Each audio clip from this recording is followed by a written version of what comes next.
Assalamualaikum warahmatullahi wabarakatuh. Selamat berjumpa ya teman-teman. Di sini saya akan mencoba membahas soal ya, tentang soal PPK guru.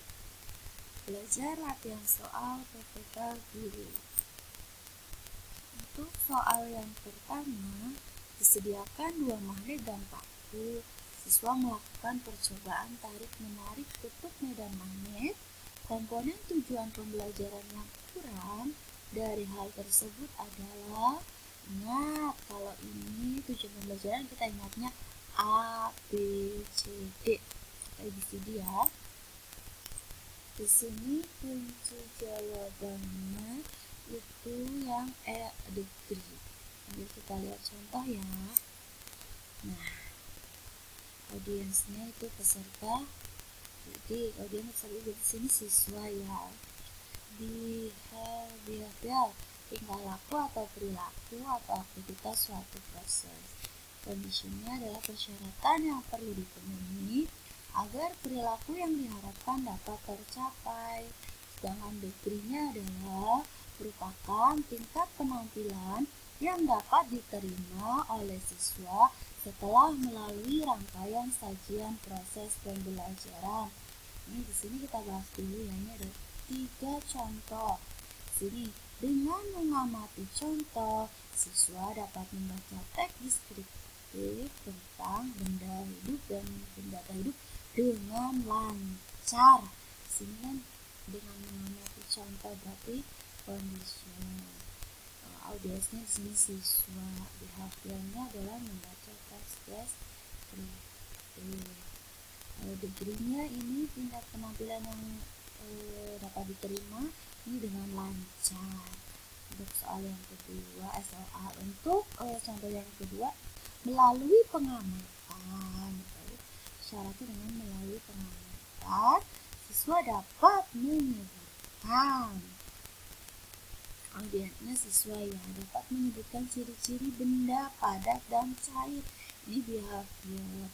Degree-nya ini dengan minimal 3. Kemudian contoh yang ketiga, siswa dapat menyebutkan bunyi sila kedua dengan benar setelah membaca teks Pancasila. Di sini degree-nya adalah dengan benar. Ini soalnya dengan minimal 3. Di sini dengan lancar. Di sini tadi soal ini yang belum ada itu ya benar, yang belum ada itu degree-nya. Di sini kan cuma disediakan 2 magnet dan paku. Siswa melakukan percobaan tarik menarik tutup medan magnet. Yang kurang adalah yang degree. Untuk soal yang kedua, media yang tepat untuk mengajarkan kebutuhan ekonomi yang melonjak tinggi. A. Potongan artikel media cetak. B. Video di kanal YouTube. C. Tayangan berita di televisi. D. Daftar harga pokok terbaru dan buku paket. Jadi jawabannya adalah yang C.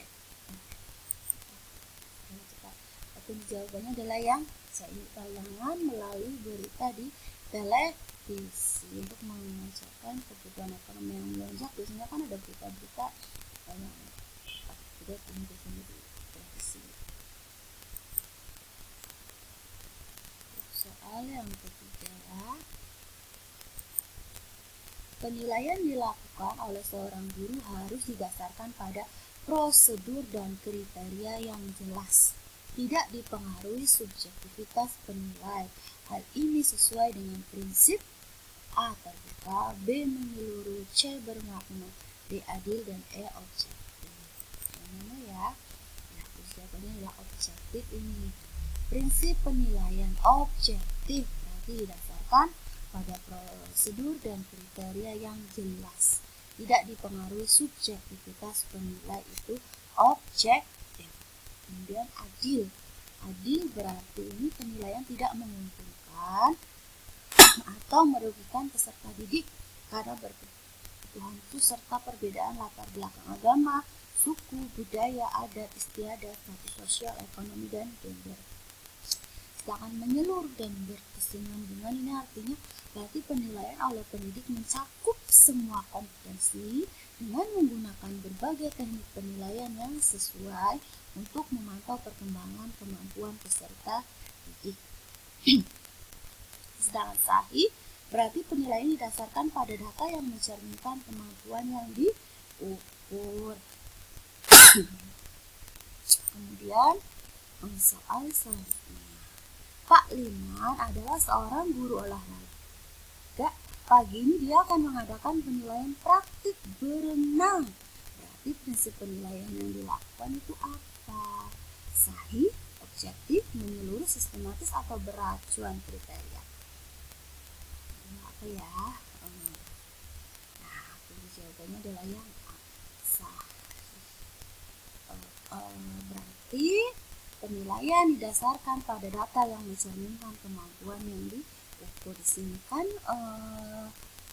akan mengadakan praktek renang, berarti harus penilaian didasarkan pada kemampuan yang benar-benar dilakukan oleh siswa.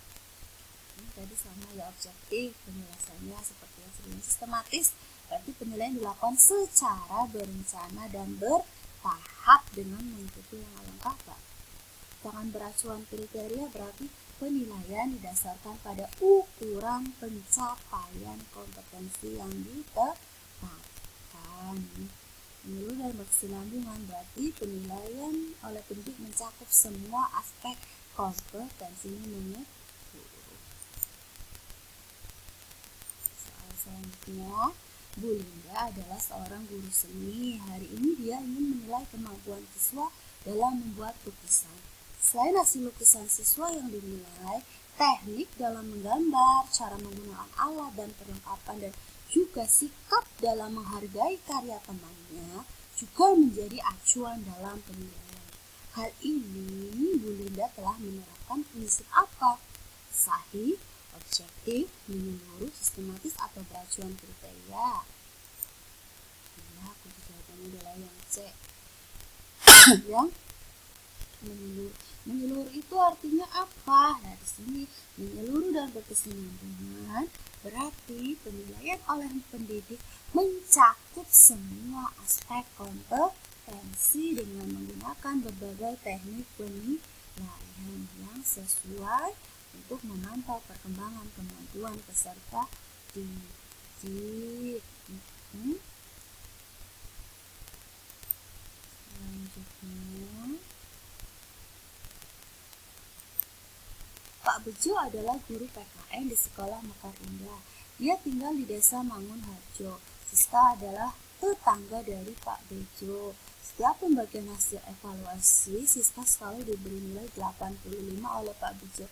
Sementara Rudi yang paling pintar di kelasnya hanya mendapat 80. Dari kasus di atas, artinya Pak Bejo tidak melaksanakan prinsip penilaian adil, objektif, C menyeluruh, D sistematis, dan E beracuan kriteria. Jadi jawabannya adalah yang D. Di sini pembahasannya objektif berarti penilaian didasarkan pada prosedur dan kriteria yang jelas, tidak dipengaruhi subjektivitas penilai. Berarti di sini Pak Bejo itu tidak bisa semaunya sendiri. Karena tetangganya dikasih nilai 85, berarti ini kan berdasarkan subjektivitas penilai. Subjektivitas penilai berarti Pak Bejonya sendiri ini dipengaruhinya karena tetangganya, jadi dinilai bagus itu nggak benar ya, berarti ini melanggar prinsip objektif. Selanjutnya, siswa dengan absen ganjil mengerjakan nomor ganjil. Siswa dengan nomor absen genap mengerjakan soal nomor genap. Yang dilakukan Pak Rendra tidak sesuai dengan prinsip penilaian yang mudah. Kenapa adil? Di sini penjelasannya adil berarti penilaian tidak menguntungkan atau merugikan peserta didik karena kebutuhan khusus serta perbedaan latar belakang, agama, suku. Itu penjelasannya. Adil maksudnya adil gini. Siswa dengan absen ganjil mengerjakan nomor ganjil, padahal kan belum tentu tingkat kesusahan nomor ganjil itu sama genap itu kan bisa jadi lebih mudah soal ganjil, jadi nilai yang absennya ganjil nilainya lebih banyak, atau yang soal genap soalnya mudah-mudah jadi dapat nilainya itu jadi lebih bagus, lebih baik. Jadi di sini tidak sesuai dengan penerapan nilai ideal. Harusnya misalkan ada 10 anak, 10 soal ya semuanya mengerjakan soal yang sama, tidak dengan soal yang berbeda-beda. Selanjutnya, dalam rangka menilai tingkat keberhasilan pembelajaran, maka perlu dilakukan penilaian dalam bentuk tes. Di dalam penilaian dikenal dengan istilah tes formatif dan tes sumatif. Perbedaannya adalah di mana A. Cakupan materi dan bentuk soal, B. Bentuk soal dan waktu pelaksanaan, C. Cakupan materi dan waktu pelaksanaan, D. Bentuk soal dan kondisi peserta didik. Ya, kunci jawabannya itu yang C. Berdasarkan apa perbedaan tes formatif dan sumatif? Cakupan materi dan waktu pelaksanaan. Di sini tes formatif berarti contohnya ulangan harian. Kalau tes sumatif itu penilaian akhir semester. Pembelajaran abad 21 menekankan hal-hal berikut kecuali A. Pengembangan keterampilan belajar mandiri, tanggung jawab dan pencipta. B. Penguasaan materi, penguasaan aplikasi komputer, penuntasan materi, dan pemahaman teknologi. C. Keterampilan komunikasi, keterampilan belajar dan metakognisi. D. Mengembangkan kreativitas, daya inovasi, dan keterampilan kognisi. E. Penyelesaian masalah, berpikir tingkat tinggi, dan kolaborasi. Kalau ada soal seperti ini kita lihat dulu, ini ada kata kecuali. Kadang biasanya cepat langsung isi aja ya, tapi harus benar-benar dibaca soalnya. Dan ini ada kata kecuali. Kecuali adalah yang D di sini. Penguasaan aplikasi komputer, penuntasan materi, dan pemahaman teknologi.